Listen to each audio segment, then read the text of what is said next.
रही है। अच्छा, सलमान अकरम राजा साहब आज एक बार फिर से बड़ी तादाद में पार्लियामेंटेरियंस भी पहुंचे हैं, कारकुनान भी यहाँ पर मौजूद हैं, ख़ुद सीएम केपी के लिए मीन गंडापुर साहब भी हैं, खान साहब की बहनें भी हैं, लेकिन उसके बावजूद यहाँ पर मुलाकात की इजाज़त बदस्तूर आप आज भी नहीं मिली आप लोगों को। तो क्या इससे कोई फ़र्क पड़ेगा आप लोगों की यहाँ पर आने से, और अगला लाहेमल क्या है इसके बाद? देखिए, यहाँ आकर हम अपनी मुज़ाहमत का इजहार करते हैं, हम अपनी बेज़ारी का इजहार करते हैं, हम पूरी दुनिया को दिखाते हैं कि इस मुल्क में कोई कानून नहीं, कोई आइन नहीं, अदालत के फ़ैसले बेमानी हैं। तो ये एक अमल है जिसका हम हिस्सा हैं, हम इससे पीछे नहीं हटेंगे। आगे क्या होगा आप देखते रहिए। देखिए, तारीख़ अपना रास्ता ख़ुद निकालती है। आपके सामने है बांग्लादेश में क्या हुआ, नेपाल में क्या हुआ, श्रीलंका में क्या हुआ, इंडोनेशिया में क्या हुआ। हम नहीं चाहते कि इस मुल्क में अफरा तफरी हो, हम नहीं चाहते कि इस मुल्क में कत्ल गारत हो, लेकिन जब फस्तायत एक हद से बढ़ जाती है, जब जबर बढ़ जाता है, तो लोग अपने फ़ैसले ख़ुद करते हैं। हम एक पुरअमन जमात हैं, हम एक आइनी तरीके से तब्दीली चाहते हैं, हम चाहते हैं कानून की बालादस्ती हो, अदालतों को एहतराम मिले, अदालतें आज़ाद हों। हम इस मकसद के लिए खड़े। मुल्क के अंदर एक नागहानी आफत है, एक सैलाब है। अगर आपने खान साहब की पॉपुलैरिटी चेक करनी है तो सिर्फ 5 मिनट के लिए खान साहब का एक वीडियो मैसेज जेल से बनवा दें और एक अकाउंट खान साहब अपना दे देंगे। आप देखेंगे कि अरबों रुपया पाकिस्तान के लिए आएगा, जो आज सैलाब में घिरे हुए हमारे बहन भाई हैं, अजीज़ हैं। तहरीक इंसाफ आगे बढ़ रही है। सलमान अकरम राजा साहब बतौर जनरल सेक्रेटरी पंजाब के तकरीबन हर ज़िले में गए हैं। चेयरमैन हमारे गौहर साहब गए हैं, हम सब गए हैं। मैं भी कल मुल्तान से आया हूँ। तो इस वक्त हम सबको इकट्ठे होना है, लेकिन ऐसे हालात में हम पर मुकदमात, हम पर प्रेशर, फस्तायत वो अरूज पर है। और आज भी आप देखेंगे जितनी बड़ी तादाद में पुलिस ने चारों तरफ से हमें घेरा हुआ है, यूँ लगता है जैसा कि हम दहशतगर्द हैं। तो ये सियासत इस तरह तो आगे नहीं चलती। अगर हाइब्रिड निज़ाम को आपने मुकम्मल इसी तरह पैक करना है तो फिर ठीक है, फिर कह दीजिए कि जमहूरियत नाम की है और इस मुल्क में जंगल का कानून है, फिर हमें कहने का ये मौका दीजिएगा। ना आप जमहूरियत की बात करते हैं, ना पार्लियामान को उनकी इज्जत देते हैं, ना अदालतों के फैसलों को मानते हैं, तो फिर तो यहाँ आमरीत है ना, और एक शख्स की ज़ाती ज़िद और अना है जिसको पूरी कौम देख रही है। अच्छा, सलमान अकरम राजा साहब आज एक बार फिर से बड़ी तादाद में पार्लियामेंटेरियंस भी पहुंचे हैं, कारकुनान भी यहाँ पर मौजूद हैं, ख़ुद सीएम केपी के लिए मीन गंडापुर साहब भी हैं, खान साहब की बहनें भी हैं, लेकिन उसके बावजूद यहाँ पर मुलाकात की इजाज़त बदस्तूर आप आज भी नहीं मिली आप लोगों को। तो क्या इससे कोई फ़र्क पड़ेगा आप लोगों की यहाँ पर आने से, और अगला लाहेमल क्या है इसके बाद? देखिए, यहाँ आकर हम अपनी मुज़ाहमत का इजहार करते हैं, हम अपनी बेज़ारी का इजहार करते हैं, हम पूरी दुनिया को दिखाते हैं कि इस मुल्क में कोई कानून नहीं, कोई आइन नहीं, अदालत के फ़ैसले बेमानी हैं।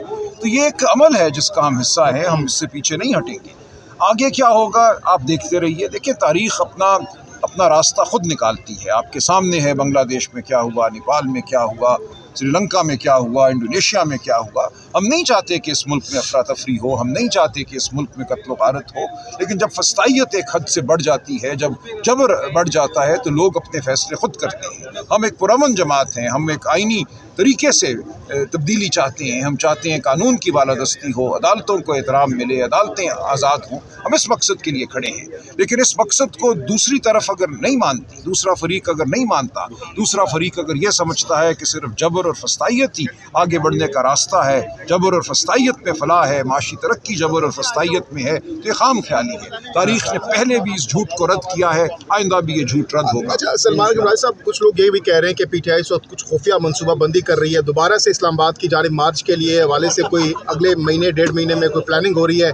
क्या लाएमल है इस हवाले से? वाकई दोबारा से नवंबर में आप लोग आएंगे, कोई धरना वरना, कोई लॉन्ग मार्च? देखिए, इस हवाले से मैं कोई बात नहीं कर सकता। इस वक्त ऐसी कोई गुफ्तगू नहीं है, ये चमगोइयाँ।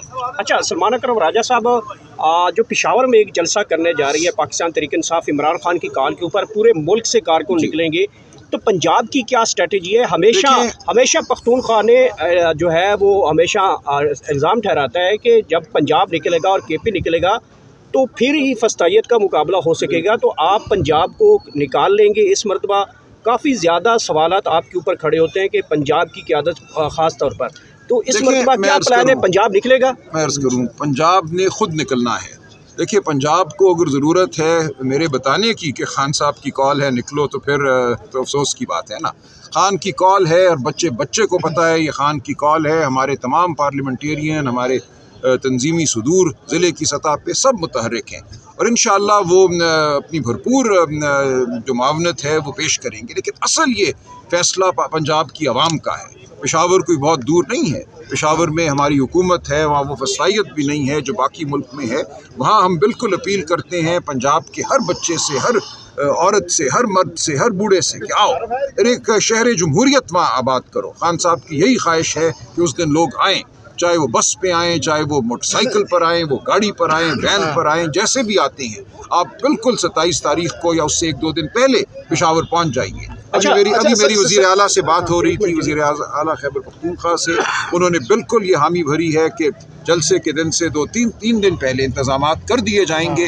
पंजाब से अगर कोई आता है तो उसको ठहराया जाएगा, उसकी खुराक का इंतज़ाम होगा।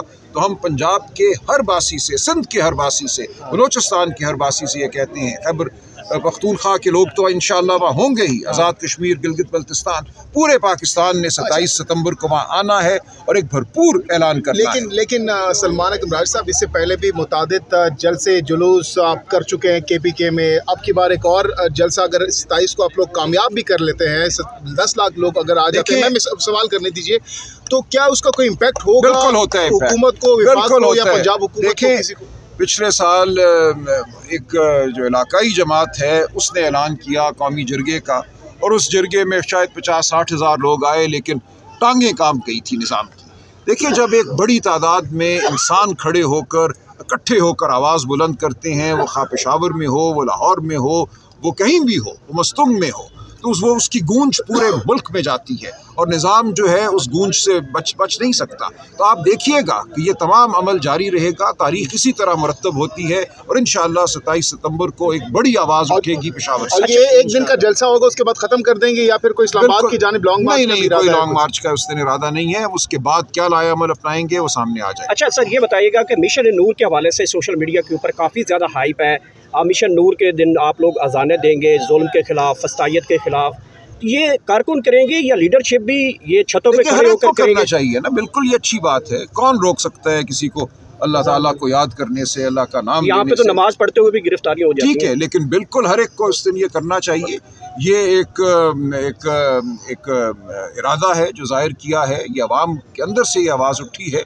तो मुझे इसमें कोई वजह नज़र नहीं आती कि हम क्यों इसकी तायीद ना करें और क्यों उस दिन पूरी कौम जो है अल्लाह ताला को याद ना करे और अजान ना दे। अच्छा, गुज़श्ता रोज़ गंडापुर साहब ने भी कहा कि अब मुज़ाहमत के ज़रिए ही खान साहब बाहर आ सकते हैं, तो कैसी मुज़ाहमत करने जा रहे हैं आप? देखिए, मुज़ाहमत का ये मतलब नहीं है कि कोई जत्थे हैं जो किसी शहर पे हमला करेंगे। ये मुज़ाहमत आपके सामने है।